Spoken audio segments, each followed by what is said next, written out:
Always wanted to be a pro wrestler? Or are you already a wrestler and looking to improve? Don't know where to start? Or just want to refine your skills? Well, don't wait. Only you keep you from being better. Want to be the best? Then learn from the best. Fort Knox's Training School will help you develop the skills needed to not only become better, but become a legit contender anywhere you go. So don't delay. Find us on Facebook or call 717-379-4599 to schedule a tryout now. That's 717-379-4599.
Welcome, everybody, to 3beardz of Wrestling Podcast. I'm your host, Shane. Next to me is Brian, and underneath me, because he's always on the bottom, is Adrian. He meant on the bottom bunk. He meant on the bottom bunk. It's fine. It's fine. So, our guest was having technical difficulties. Now he's on with us. So let's bring him on, and then we'll go over the shows and go through our whole spiel. So, everybody, welcome Jordan Scott. What's up, Jordan? Mr. Jordan Scott, Mr. Hollywood himself. Everybody should know Mr. Hollywood himself. If you watch TV, he's been in it. You see movies, he's been in it. If you like what you see on TV, he's been in it. I appreciate it. These glasses for you. These glasses for you. So, and that was on topic, so I don't care what you ask. Go ahead. So right before we jump into you, Jordan, real quick, we're just going to go over some shows coming up. So October 19th, Sacrifice, Valor Pro Wrestling in York, Pennsylvania. It's amazing how we get covered up. Yeah, I know. We got to fix that. This weekend in Lebanon, PA, CCW returns to the Eagles Hall. Doors open at 4. Bell time is 5. If you guys need tickets are on sale for all these events, I'm pretty sure. So if you guys need more info or anything, hit any of us up and we'll get you the right way. Next up, the same night in Millersville University, 3 Legacies Wrestling, where almighty douchebags take on Nice and Smooth. What a beautiful wedding! The same night, the Chris Van Vliet show at Millersville University. Next up is Chesmania. September 21st. September 21st. 3, right? I was going to say, Chesmania Tree. We are returning to Marysville Lions Club. Right. Doors open at 4. Bell time is 5. Mm-hmm. If you guys got any, I don't think tickets are on sale yet for this show, but hit any of us up and we'll get you the right way anyways. Next up on my schedule is Collateral Damage at Dauphin Countyville Tech, Pro Wrestling Empire on October 20th. I don't have time yet. So that's terrible. That's terrible. Can I just say that me and Mr. Scott are in the best shape on this whole panel? Like, This yeah, dude is jacked. this is fucking fantastic. You can look, his muscles got muscles. He's got the V-neck wrestling and stuff like that. That's fantastic. I like it. That's fantastic. Do you do chin ups and stuff like that with weights? Yeah, I know you do. You ain't got a lot of me. Like I get it. I got one of the like straps that go around your head. I put a chain on it sometimes. Yeah, I do that. Yeah. See, I told you. What's up, David? If you guys got any questions for our guest, please ask them in the comments, and we will get to them as we're going through the podcast. Remember to follow us on Twitch, Facebook, Instagram, YouTube, Spotify. Am I missing one? Oh, and the X. There we go. Yeah. So now to Jordan Scott. What's up, dude? I only seen you like what, 2 weeks ago? About 2 weeks, yeah. Yeah, just rubbing it in. Yeah, I had a good time with you guys, man. I caused a little havoc out there, you know. Got thrown into the mix a little bit. Yeah. Nice. Yeah, it was fun out there, man. So let's jump into let's talk about the show. So was that your first professional wrestling event you've been to?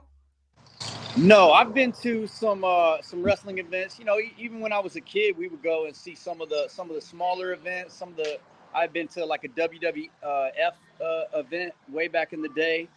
And then, you know, on Iron Claw, we were choreographing some of the wrestling events and stuff like that. And I've actually got another event in New Orleans that I'm going to go to in October. So y'all gave me the bug though, man. I had y'all just make it feel like family out there, as well as the kind of animosity that I really enjoy. Mm-hmm. Yes. So y'all had me, wanting to whoop on the heels and support the heroes, and so yeah, man, I've already got another one scheduled, and I hope to come out there and see you guys again, man. So that's what's up. Speaking of whooping on the heels, thank God you are here, because these two are just really mean to me, and I need somebody on my side.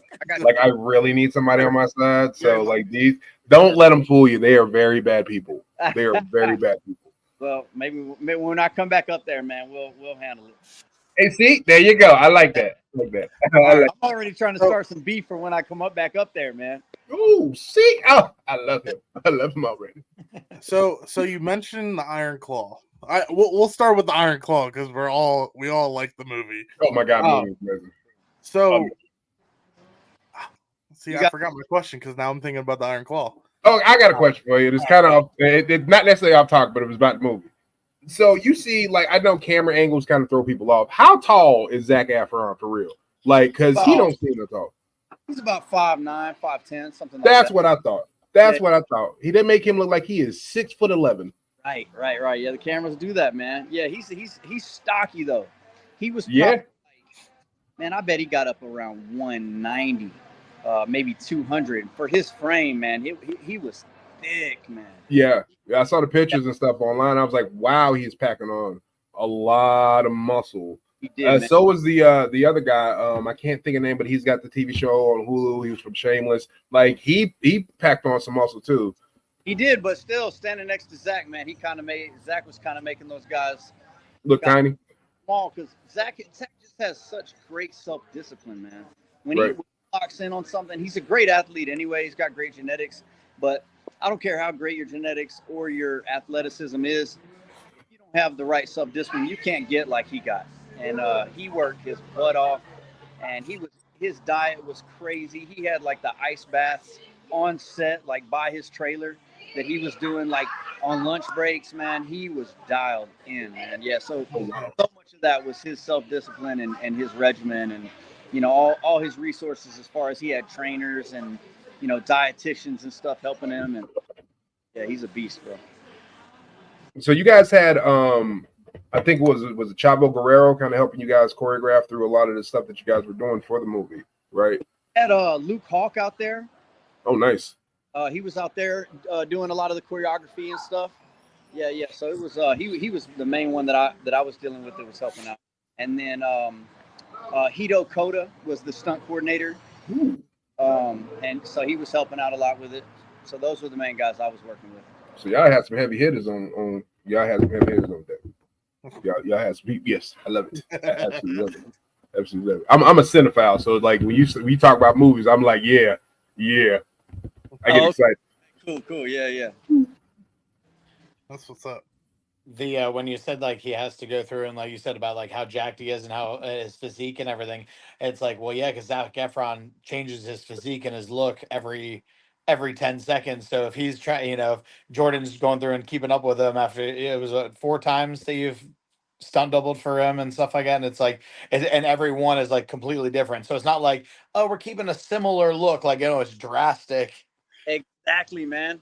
We were on Dirty Grandpa, and I just kind of got called out of the blue because they needed somebody with a couple of different skills and that the person that they were using at the time didn't have. So I just kind of fit the bill already. We were pretty close. And then we did Mike and Dave Need Wedding Dates, and he was like, man, I want you to get this one. About 10 pounds, but I actually got a little bigger than him on that one. So on the show, he was like, man, you got big. I was like, just trying to, keep up with you. So then he got Neighbors 2 in Atlanta next month. And he was like, I want you to lose about 10 pounds. So he was like, start doing more like body weight stuff. So I did that. I lost about 10 pounds. And then I walked on set and he was about 10 pounds heavier than me. And he's like, man, you're a little light right now. I'm like, bro, you told me to lose 10 pounds. I didn't want to have to do it, man. But it was pretty easy to put it back on because I was really straining to lose it anyway. But right. Yeah, so it's always a different challenge, man. I'm always just having to weigh something different. And Iron Claw, man, that one we had to get super jacked for. We had both. I got probably the biggest I've ever gotten, which was a little more than probably 180. I think the most I got was like 182. He probably got up to about 190, maybe even bigger. But yeah, that was hard to maintain, man. That was a lot of work. A lot of eating, a lot of lifting heavy, a lot of just training. And when you get that big, man, when you're like trying to get as big as you possibly can, your body doesn't feel great, especially taking those hits like that, keeping the mobility and the flexibility to do all the moves he did, as well as get that big, man. That was really tough, man. It was hard. And I could tell it was taking a toll on him too, because he was having to do a lot more. We'd choreograph a lot of the stuff, but he was just as involved, and he was performing all of it. He doesn't really want a stunt double to do anything for him. We just mainly try to make his job easy for him, as far as just choreograph it and kind of make it just so he can just learn it quick and then perform it. But he was super hands-on on everything, and he just wants to do everything. So he definitely took his lumps on that one, and they say he was needing that ice bath and all his recovery. So what would you say is like the hardest thing that you had to do, like as an actor? Just as a performer in general, in all my career? Yeah.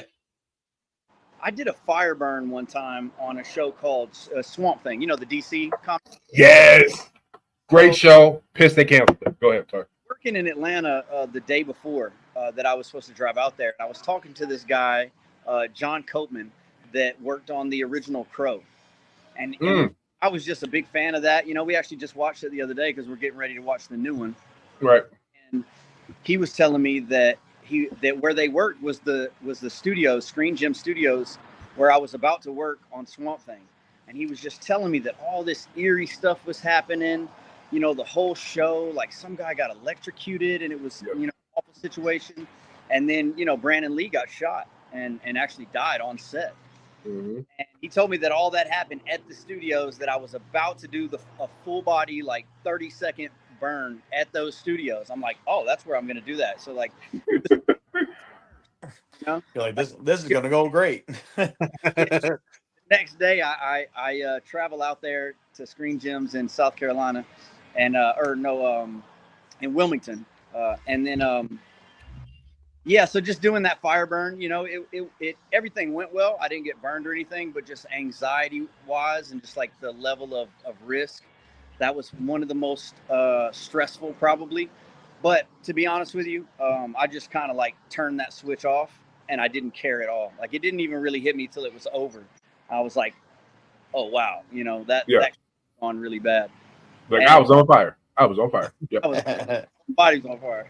And then I'd say another one that comes to mind was a stunt I did for Zach. I had to jump from like 2 stories straight through a table to my back, which you guys are probably pretty familiar with. But yeah, with like almost no pads and just like no padding on the floor, and it wrecked me, man. You could see it when I hit. I'm just like, boom! You could see the energy just transfer out of my limbs. I had to kind of lay there while they're delivering dialogue. But they said cut, and I literally just springed up to my feet and like grabbed the closest person to me, who was my buddy Andy Martin, who's a mentor and a legend in the game, a legend in the stunt game. And I grabbed him, man, hugged him, and then Zach had videoed it. He was like, "Oh man, check this out." We're like watching the video, and I heard Seth Rogen like, "Whoa, that was fucking awesome." The playback, Seth Rogen's over there laughing with us, so it was cool. That iconic laugh of his. Definitely took a hit on that one. But it's hard to say, hardest, there's just so many different ways to define hard. Sometimes hard is like dealing with certain people on set, certain just difficult situations, or being away from your family for a long time, or, just all kind of different levels of difficulty as far as, the industry goes. Or even times when, like when the strike was going on and there was no work, that can be real stressful too. We put so much of our just identity and the way we provide for our family and the way we show love through financial, ways and different things like that. Like when it goes away, you lose a lot of that. So, there's all kind of challenges. I got a question about that too. Like when the strike goes on, people don't understand. Like they mostly focus on like I don't think they realize that stuntmen are a part of SAG. You guys are a part of Screen Actors Guild as well, aren't you? Right. Right. Yeah. So when they talk about the writer strike, it's mostly they talk about the producers and the writers and the actors, but they don't talk about everybody else who's behind the scenes. Like you got like the people actually have to do the hard part. Like I get it, they're in front of the camera, but so are you. Your face may not be there 24/7, but you guys are putting in the same amount of work, if not more work than the actors are. So yeah, I commend you on that one. That's crazy. Man, I was talking to a friend yesterday, and he's a guy that works a lot. And he's the stunt coordinator on a lot of shows. Mm. And we were just talking about some of the hard times and when it's slow. And he shot me a text later, and he's like, "Man, we need times like that because we need to be reminded how lucky we are." And sometimes the best way to remember that is to lose it. Right. Just keeps you humble, keeps you hungry, and just reminds you why you do it. And like. It's good to lose it sometimes so you can remember like who you really are without it, because the way I try to look at it is like I don't know, how do I word it? I don't want to say, I like that we use the word great, because I try to like speak well of myself, but I'm not great because of the things I've accomplished. I've accomplished those things because I'm great, Right. So if you take those things away from me, I'm going to find something else. I'm going to find another hill to climb or a mountain to conquer. And I'm going to be great at that. I'm going to put everything I have into it, and I'm going to, and I think the most important thing is just family, and you're going to have that no matter what you're doing, and the relationships you build, through this industry and through the experiences we have. But so it's good for us sometimes. It's good to lose what you love sometimes, and remember how much you do love it and why you do it, and kind of recenter yourself. Yeah, we kind of went through that when we had, we couldn't perform in front of crowds during COVID, and we found other avenues to still be able to do our craft, even though it wasn't the same, but we had to perform like it was the same because, like you said, it's something that we love doing, and just having that ability to do it just was a constant reminder of like, we can lose this at any point in time. This can go away at any point in time, and it's just, amazing to still be able to do it. Yeah, so true, brother. So true. So how long have you been doing this stunt, stunt doubling and stuff like that too? Like how long have you been doing it? And 2 parts. So how long, and what's probably one of your favorite roles that you've gotten a chance to do so far? So I started on The Walking Dead in 2012. I met John Bernthal at the gym I was training at. I was doing MMA and training really hard in boxing and kickboxing and jiu-jitsu. And he came into the gym I was working at and was looking for a gym membership. And he was just like, "Do you have a punching bag?" And I immediately, like, my ears poked up. You know, I'm like, "Oh yeah." He's like, "Well, I retired undefeated," but he was like, "Yeah, I used to." He's like, "I still train a lot." I'm like, "Oh, me and you are gonna get along." I was like, "Come on," and then we just started training together. He got me on after a while. He got me on as a zombie, just as an extra. Mm-hmm. I fell in love with it, man. As soon as I walked on set, I was like, "This is what I want to do, man. I'm gonna do whatever it takes to make this some kind of career." Right, and, right. I was already trained in a lot of the stuff that you need to become a stunt person, stunt professional. So I just tried to hone those skills and learn new skills. And man, I love The Walking Dead. I love being zombies. I love just being on that set with that crew, man. It was just like family when you walked on there. So many people had been together for so long, and especially when I first started, the show was just on fire. Like, we were breaking almost every time it was coming on, as far as like viewership, and we're so fired up about it. It just was so exciting, and I was playing like really cool zombies that were just like either getting killed or like killing a character. Right. So that was a lot of fun, and it was so new to me then too. It was just like, man, it was amazing. But that's when I knew, like, this is what I want to do. I'm going to do whatever it takes. And so that's how I got started. And I got my first stunt contract on a movie called Insurgent, and that was in 2015, which was really cool. But I'd have to say my favorite, it's so hard to say favorite, because just like I was saying, there's different challenges. You love different sets for different reasons. Like The Walking Dead, it's more like family. Iron Claw, anytime I'm working with Zach, man, he's just been so good to me. He's been like a guardian angel in my life.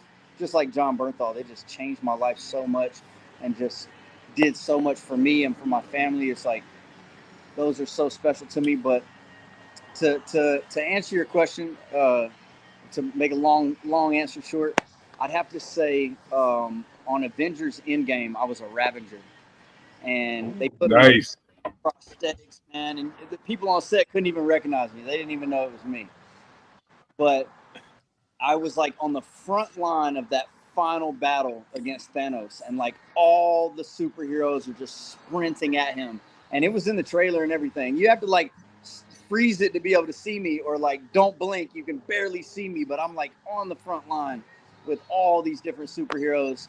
And that was just a crazy moment, man. Even like right before we were about, before they were going to say action, and we're all just standing on that front line, I'm looking around at just Captain America and Black Panther and just, you name it, man. All the superheroes were there, and then just all kind of characters from different universes and worlds, and that was a crazy moment, man. You just like have that moment where you like look back and forth and you start getting chills. You're like, "Oh, this is gonna be good. Yeah, it's gonna be good." yeah. I think I feel good about our odds, Right. I think it's gonna be okay. You mentioned John Bernthal, and I gotta say that, like, he is one of my favorite actors to watch. I believe, don't like quote me, but I think when he did like an episode of what was like the bad ones, when it's like his little podcast, he was talking about you when he was going on to the Walking Dead set. He mentioned you. He mentioned, running into a guy, wanting to find a place to train in the box and stuff. And as soon as you said that, I was like, I remember that. I remember him talking about that. So that's dope. That's dope. Yeah, man. He actually mentioned me on Jimmy Kimmel one time too, man. Yeah. Oh, Bernthal just mentioned you on Jimmy Kimmel. I was like, what? Yeah, man. He, that's what kind of guy he is, though, man. Yeah. He is just such a genuine guy. Like, we worked on The Punisher together, and I hadn't seen him in a while, man. And you just forget like how great people are sometimes until you just feel their energy. But I remember saying something to him, and the way he responded, he just like leaned in and just had this such genuine sense of concern that you just can't fake. It was like, and I'm just like, wow, man, this guy really cares. This is like, and he even did the podcast with Shia LaBeouf. I don't know if yes. Yes. Podcast. Yes. That was a deep podcast. Deep. That episode was deep. And it was just like the level of friend that he was. Like, even though he knew his friend had done some bad things, but just the level of, just trying to help him work through it and just tell his side of it and just show how much he had grown, how much effort he had put into trying to, just make amends. Like, I just thought that was such a great thing. And it came out to be such a great podcast that I think could help so many people just from beautiful story that was told, and I'm sure a lot of people go through things like addiction and emotional issues and the way they deal with trauma, and people need compassion sometimes. I mean, obviously we have to pay for our the consequences of our actions, but people need compassion, and they need love, and they need outlets, and they need ways, counseling and some ways to deal with their trauma and heal from it, rather than just being, ridiculed or blacklisted. Like, people need a second chance sometimes, and it's just great that he's out there, trying to be that type of friend and showing that there are those types of friends out there, because friends like John Bernthal are few and far between, man. I mean, he's inspired me to be a better friend and just be a better man. Even just the opportunity he gave me to be on The Walking Dead. It's funny. I was like, "Hey, man, you said you'd get me on as a zombie." I was like, "Man, I really would like to do that. I don't want to bug you about it." He's like, "Oh, bro, you're gonna hate it, man." He's like, "You got to be in the makeup all day. It's freaking hot out there." I was like, "No, man, I think I'm gonna love it, man." Like, I think I'm gonna be okay. Yeah. I'm like, dude, let's do this. And I mean, that opportunity just giving me something to swing for, because at the time I was going through some hard stuff, but you wouldn't have known it, because I just tried to bring such positive energy in that gym. Everybody that walked in, I tried to smile at and just encourage, motivate. Anytime you walk into the gym, usually you're surrounded by people that are trying to make themselves better, and that's what I love about the gym and those types of atmospheres.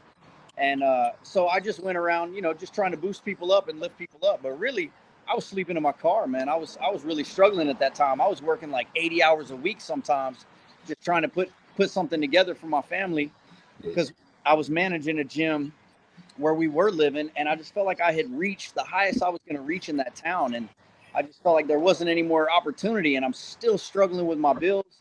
So I made a jump and moved, to Peachtree City, Georgia, where there's a lot more opportunity, and it was a sacrifice, and my family was living with her mom at the time, and I decided to try to build something for us, and I had to do what I had to do, and made a lot of sacrifices. But he saw that, and he just saw, I mean, I think this is what he saw, was just a good person trying to work really hard, didn't really have any support as far as like financial or any family that's gonna like hold me up. I just had to do it all myself, but I was doing everything I could to do that. And man, he just, like I was saying, just a genuine friend that just tried really hard to help me and just be there for me. And even just, he got me on as the extra, as the zombie. And then he took off, back to LA and was just doing movie after movie.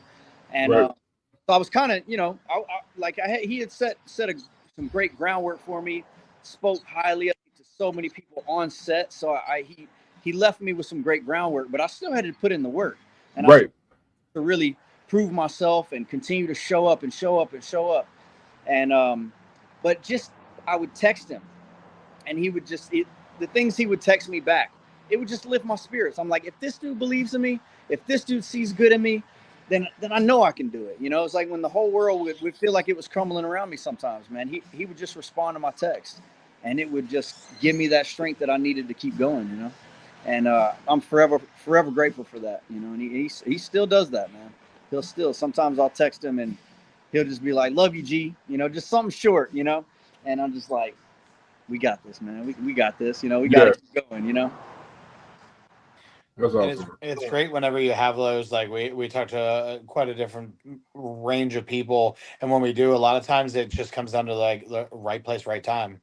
Like for you saying, you were in the gym, right place, right time, just happened to perk up, hear that and everything too. And that's just what starts it. Some people don't take that gamble, don't take that risk. They just like, oh, I heard him talking about a punching bag. Okay, I'm going to go about you're like, no, hang on. And then it sparks something from there. So just, jumping out of your comfort zone. That's what I think a lot of people run into.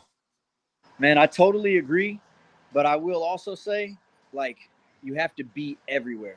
So once you get that opportunity and you're like, oh, this is what I want to do, then you have to be at every networking event, every gym. You got to train where all the guys are training.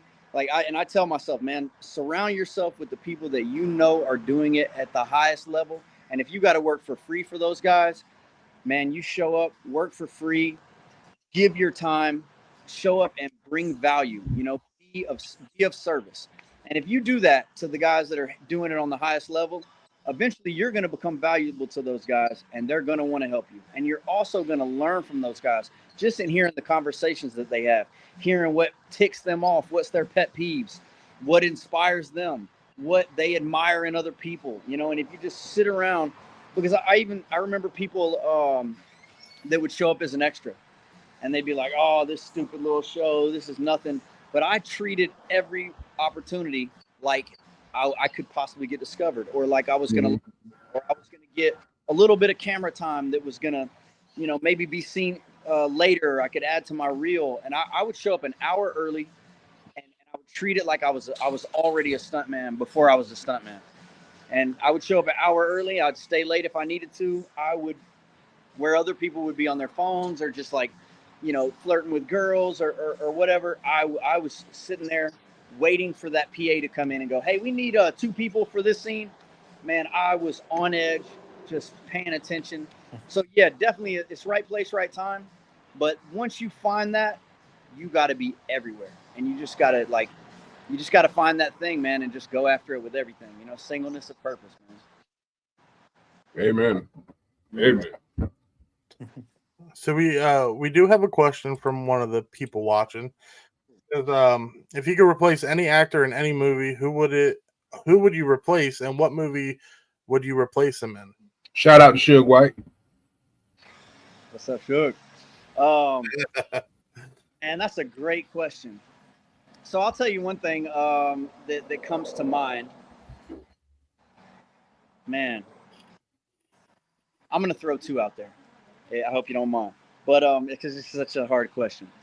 So I love Wolverine. Man, I would love to play Wolverine, and even more, I would love Zac Efron to play Wolverine. I think, especially after his last performance, the what he was able to do with his physique, his size, and I think he has the range. I would love to see him play Wolverine, and then I double him as Wolverine. Right. But I would love to, I'd be a stunt double, help him come up with the choreography, help him with some of the recs and stuff. I think he would do a great job with that, but I would also love to play Wolverine. Or the Joker. I'm writing a script right now that's kind of a Joker type of script. It's a character that just kind of, through just trauma after being a good guy, and just goes through trauma after trauma after trauma, and just eventually snaps. And I won't give too much away, but he starts doing some crazy stuff, and you'll see he's got purpose behind it. It's not okay randomly chaotic as you think. Right. So yeah, if you ever need help, I'm available. Just let me know. I will. If you need an extra, you need somebody to make sandwiches, I'm there, because me and movies. Absolutely. We're gonna stay in touch. Man, hell yeah. For sure. That's what's up. And that is like the gamble that you take too, is that you could go onto a set. You have those people who are saying like, oh, we'll see how this show goes or whatever, and the show, movie, whatever it is, could turn out to be a hell of a hit. Something that somebody slept on, that somebody didn't treat with the utmost respect, and then it's like, and then you're like, hey, you know what? I gave it. They gave me a chance. Now I'm going to give it right back to them, and it actually like, supersedes what the original expectations were. Because Walking Dead was a gamble. Yeah, I mean, because TV shows could go real good.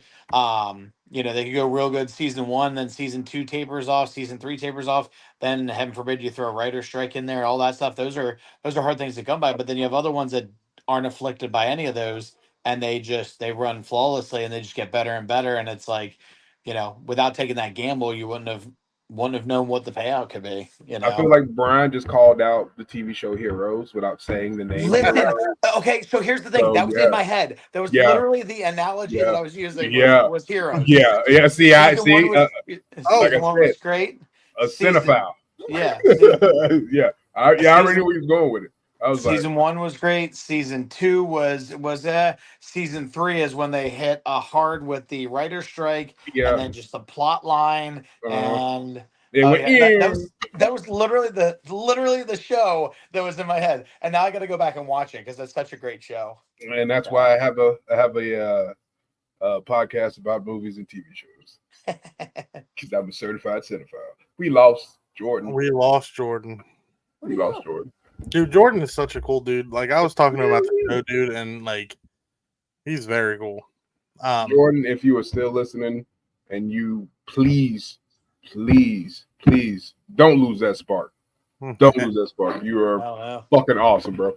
But just seeing, like, just even just him sitting there and that too, you could tell just his physique and stuff like that too. But like I'm saying though too, is like, you imagine like going through and you're like, all right, so this is the guy that I'm like buddied up with and I'm gonna pretty much stunt double for, and it's like, oh, I'm thinking like Christian Bale and stuff like that too. So you go from like American Psycho to Batman. And it's like you go from thin as rails to, hey, you got to get jacked and beef up real quick. Like that's not I by no means go to the gym near the amount I need to, but like just the amount of like strain that puts on your body too, because you can treat your body one way, because if it's like, hey, I need to bulk up, I have to eat, drink, do this stuff this way, and then what's up, Aubrey? But then you have another role that goes complete opposite, and you got to like retrain your body how to do stuff. So, what's up, Damien? Was oh my god, you had a flower in your picture. That was weird. Here we go. Jordan gets off for 2 minutes if he goes off topic. I mean, you know what though? We did really, really good.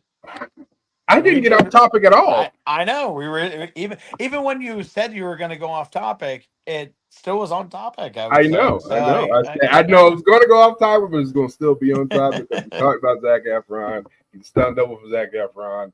We talked about the Iron Claw. It all ties in. So I mean, but that's just super cool. Like, because especially with him getting stuff like that through Marvel and everything too. Like, the possibilities are endless for him. It's not like, and it's got to be like, I can only imagine like standing there just like just like looking over your shoulder and you're like, all right, there's Chris Evans, there's Robert Downey Jr., there's Chadwick. Oh, this is pretty fucking cool. Is that Mark Ruffalo? Oh, okay, that's Mark Ruffalo. Okay. But will somebody tell Mark Ruffalo that he's famous though? Because the man, he doesn't. No. You cannot tell Mark Ruffalo he's famous because he won't believe that he's famous. You tell him. It's so funny whenever you hear interviews about that he's just like, somebody tell him that he's somebody, and he's like, what? Me? No. The same shit with Paul Rudd. Paul Rudd's the same way. He's been around forever. Paul Rudd also looks the same he did when he started acting as he does now. Yeah, Halloween still looks the same. I did finally see Deadpool versus Deadpool and Wolverine, though. I did finally see that. It only took forever. What do you think about it? Fantastic. Holy shitting on 20th Century Fox, though. Yeah. every chance they had, they were like, do you hear that? Yeah, we just fucking shit on you. Yeah. I thought the movie, I won't spoil it for anybody who hasn't watched it and everything too, for viewers. It's fucking great. I will say though, is that really, I only knew about really one spoiler, which I'm really shocked about because of how long it been that it's out, and I just recently saw it like last week. Yeah, like last week. Well, the spoiler. You can say what was Gambit. Oh yeah, they had said that's been out forever. Yeah, but that was the only thing I saw. Otherwise, like I social media didn't spoil it for me. I was really happy because I mean, social media spoils the shit out of everything. So Yeah, but I think they could have did better with Gambit though, because I mean, Channing Tatum, because he's been announced as Gambit for what the past 7 years. That yeah, they but wanted to see him as Gambit. did you see the unreleased part of it or whatever too about the swirly sparkly circle, the Marvel circle, Yes. the Marvel sparkle. Yes, I did. Yes, I did. This. the Remilabo. Yeah. Yeah. So no, that was definitely a good one. So fun fact is when we do this podcast next week, I'll be in Florida. Oh, Florida. Yeah, going to Disney. Look at him. Are you going to be on or now? Yeah, I'll be in the He hotel. won't. He won't. I'll be in the hotel. He won't. It'll be the same shit as San Francisco. Then we're gonna get yelled at for being off topic. We will not. Let me tell you something. We will not be off topic. I'm just gonna have a still frame of my picture up there, just like Shane will change it every now and then and be like, Brian's yelling at us again. yeah. We'll get a picture like this and fucking put it up there. I did it for the. That's off topic, by the way. I did it that is for very the off people. That's very off topic. So fun fact, I got to wrestle as the party animal on Saturday. So that was How fun. was that? How was that? It was fun. It was a pretty fun crowd and stuff like that. I almost busted my ass though, because I came out, I spit water everywhere, and then I ran around high-fiving everybody around. And then by the time I got back to where I started, you were winded. The floor was so wet that I almost slipped and busted my ass. And I just like, and then kept going. So, yeah, no, it was fun. It was fun. It was a lot of fun. So, and then looking forward to. Listen, I'm excited to meet Chris Van V on Saturday. That's gonna be fun this Saturday. That's good. Eric says George's phone probably died again. Look, when you're that busy, it's excusable. Like nobody's holding you accountable. Listen, look, that man is everywhere. Okay, so it's all good. It's all good. Eric, I was talking to Eric before the show, so it's all good. We get it. Yeah, trust me. So that means at least Jordan's got to get on and give us a proper goodbye at a later date. Then. Yeah. Can we get that? Can we get that? And again, I said if you need somebody as an extra to make sandwiches, I mean, guys, like, you know what I'm saying? I can pick up donuts really well. Listen, if Jordan Scott is a sushi guy, we got him. I hate you. Got him covered. I hate we got him. Me and Shane were sushi connoisseurs. No, you're not. So, kind of into wrestling. Next week, I'm doing my Bash in Berlin. That was Saturday. That was Saturday? Yeah. Oh yeah, Adrian, we went through this all last week. You had no idea. You had no idea what day of the month we were in. Yeah, I did not. I'm doing my first seminar at the dungeon. Yes. So, guys, please come check it out. What day are you doing it on? Is it Saturday? Wednesday. Okay, so Wednesday, what time?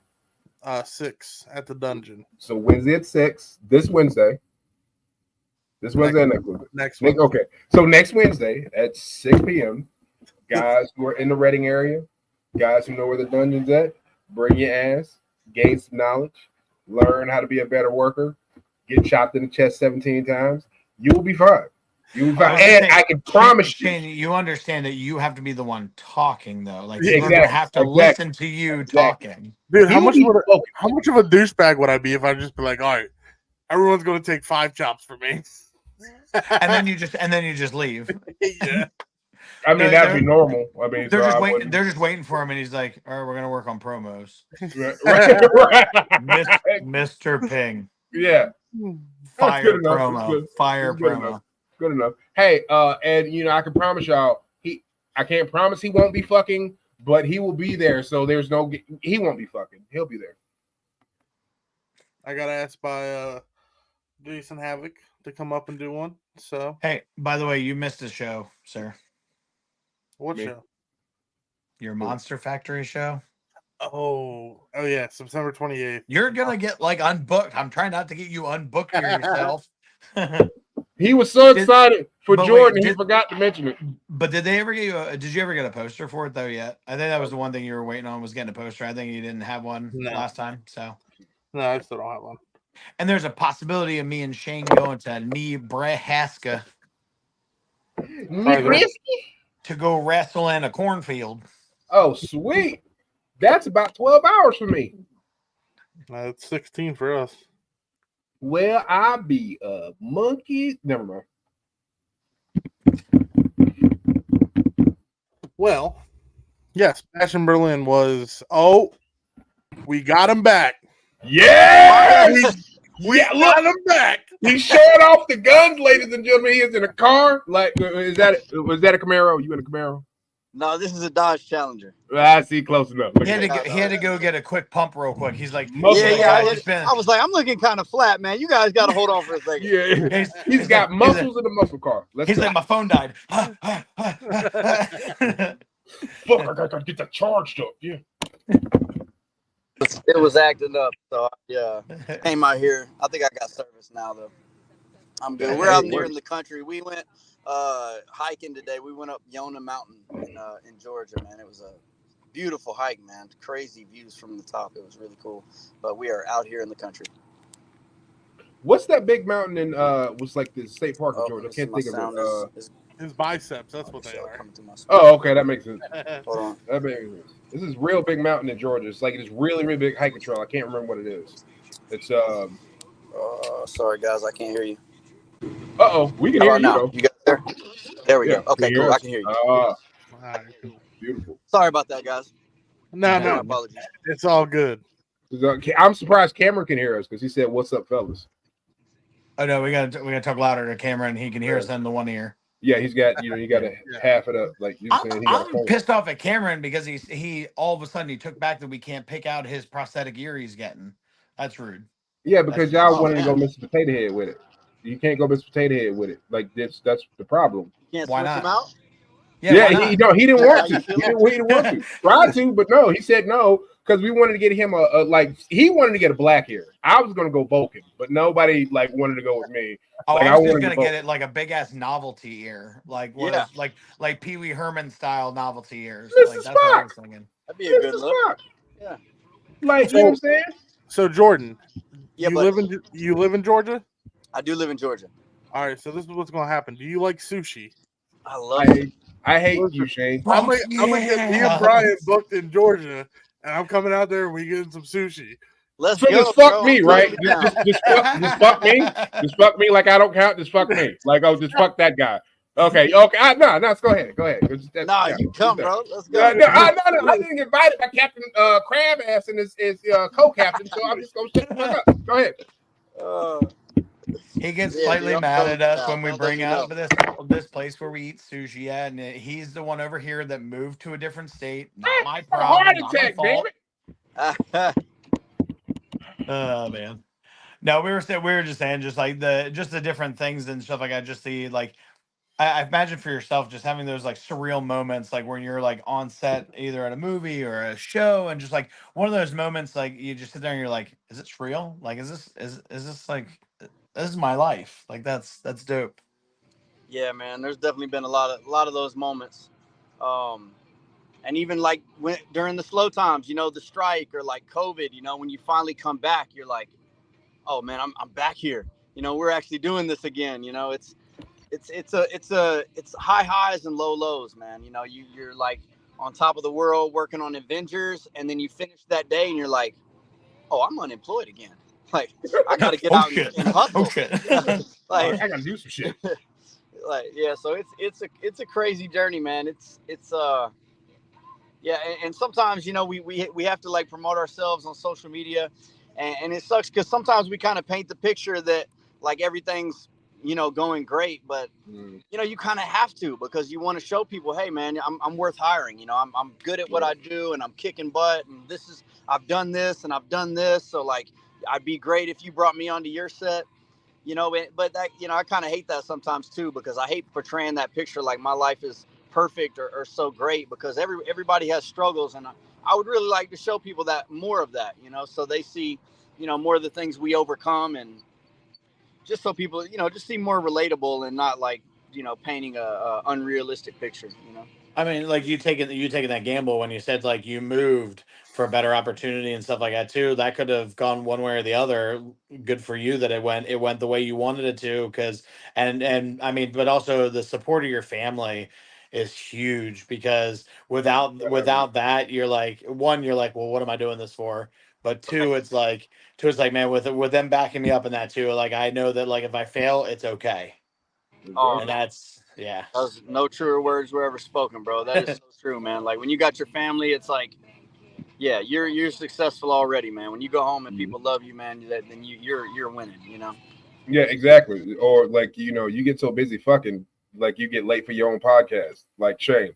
Like Shane Yeah, has but the when you has got good teammates, you know what I mean. It's all good, you know. They yeah, got but yeah, I mean sometimes look, you be late for a game practicing, so you need to focus and stop working on your strategy pregame. You know what I'm saying? Stop fucking before the show, Shane. That's all I'm gonna say. Stop fucking before the show. So Jordan, Mr. Scott, do you got any projects coming up that you can tell us about at all? I do, man. We're about to finish a movie called Crimson Cove that I'm really excited about. I'm one of the lead actors on it, and we've done a lot of work on it already. We go back into filming in November, and man, just the sense of family when we were on there. A lot of it's comedic, and we were just all dying laughing. And they've actually edited a lot of it together, so we have like a rough draft other than what we need to finish.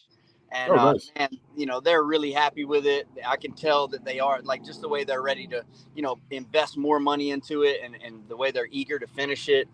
And yeah, the people are just so great on it, and so I'm really really excited about that. I got a series of commercials I've been doing for a long time with Hammond Services, and Sweet.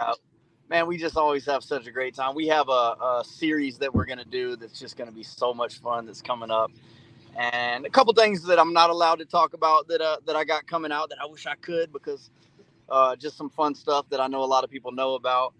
Right. Uh, and then all the unknowns as well, man. Our industry is really kind of slow right now, especially in Georgia. So when they take these dips, when it starts back, it's usually like they're trying to make up for lost time.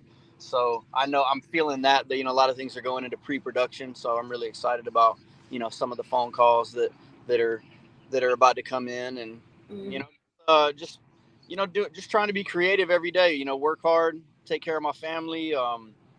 Write, try to help, learn more about producing and stunt coordinating, and just, more behind the camera stuff, Right. Writing scripts. I really want to do my own films eventually, produce and direct, and stunt coordinate, second unit direct, write. I just like being creative. I think that's one of my favorite things about the industry, is just like creating something and then filming it and feeling like you have that piece of art or that performance. And it's the same with wrestling. You have that performance, and that's your art. You Right. choreograph it, and then you perform it, and you feel it. You put your emotion into it. Nobody else can put that emotion that you can put into it. Nobody else can play the character that you play. And I Exactly. just love that. And I feel like we put something out there that, once it's filmed, will be out there forever, good or bad. But I love that aspect of it. So yeah, I just looking forward to just continuing the journey, growing. um Hoping to go on the Real Ones podcast with John Bernthal soon. Oh, that'd be dope. That's supposed Yes. to be in the works, so yeah, I'm really excited Yeah. about that. And Yeah. yeah, man, just hoping to inspire and encourage, and hopefully remind people that they have what it takes in them, no matter what they want to do. Just, you got to believe in yourself, work hard, and treat people right. Those are the main three things I say, man. Believe in yourself, work hard, and treat people right.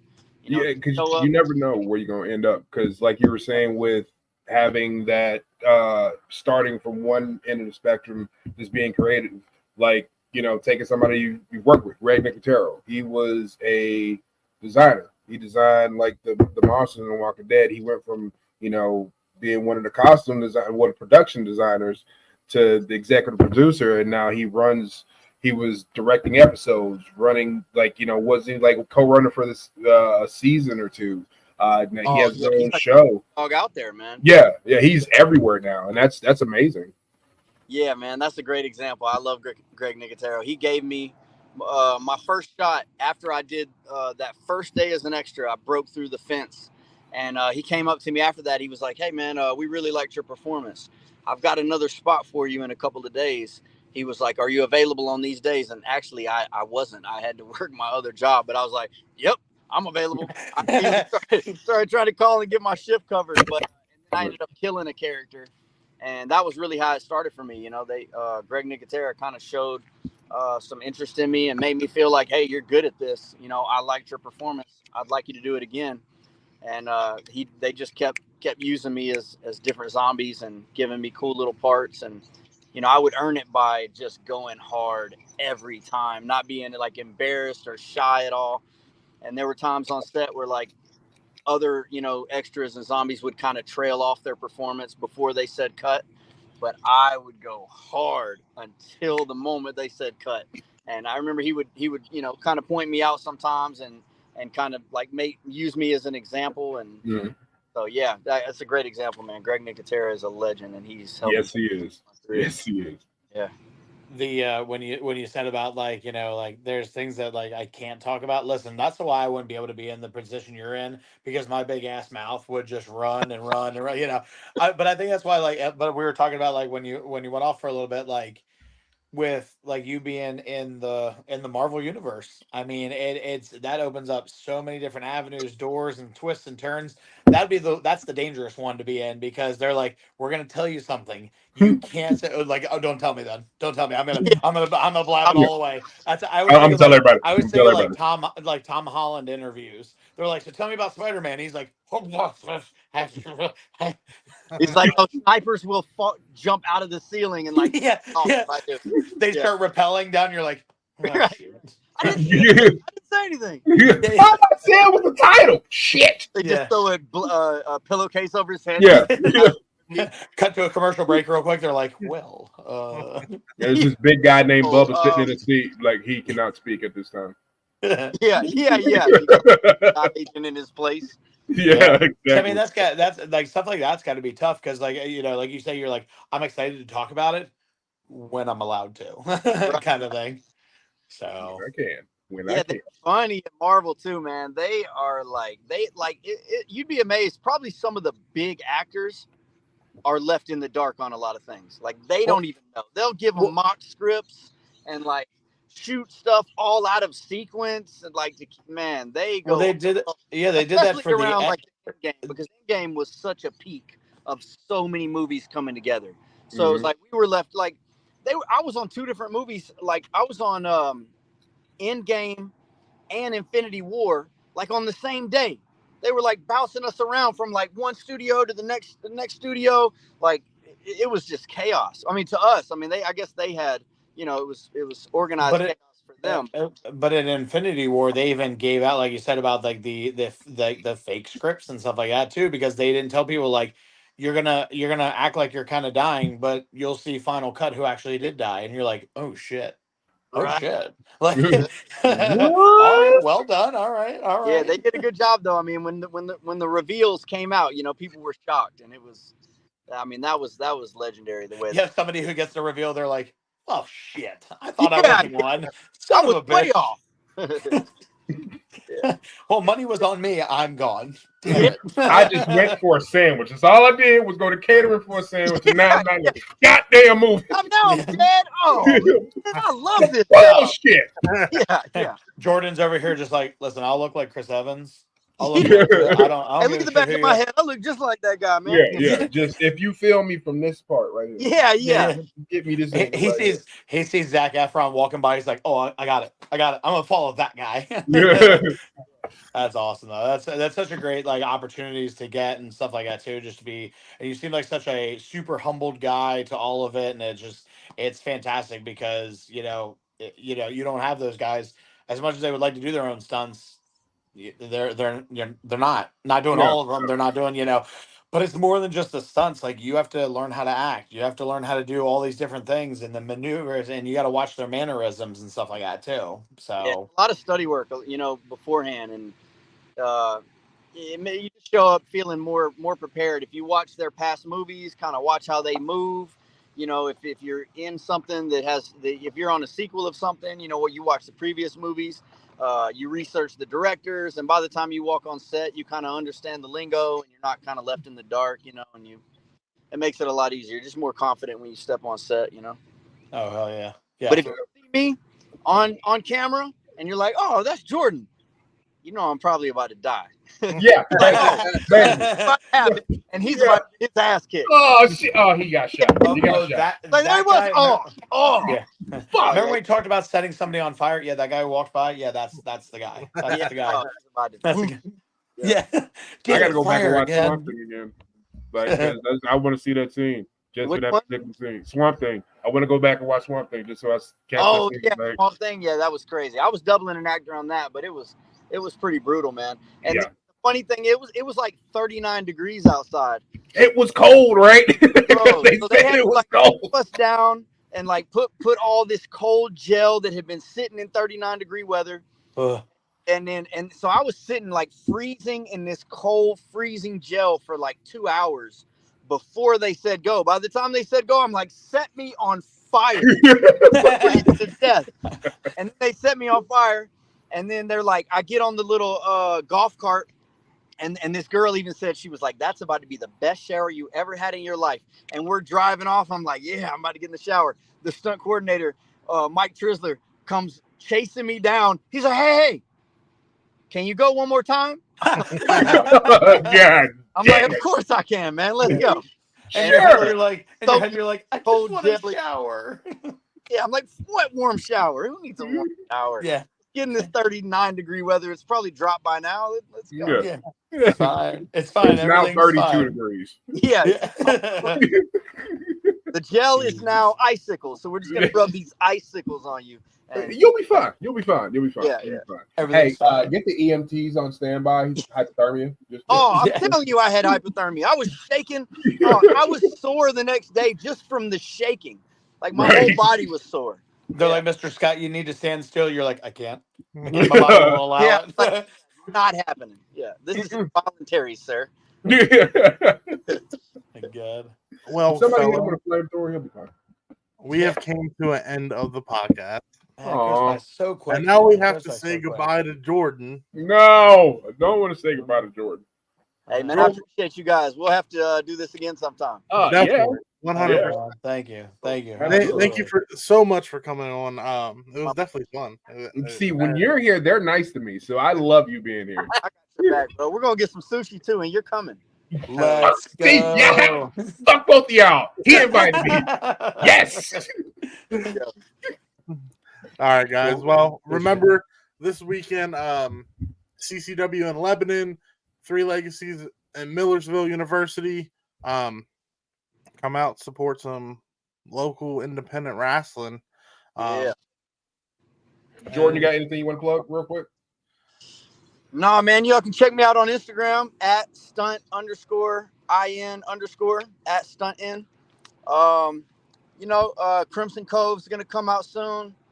And we got some other things in the mix, but I'll talk about them next time I come on. Hell yeah. Got one. All right, fellas. Till next week. Until next week. Later. Stay on top, everybody. Peace.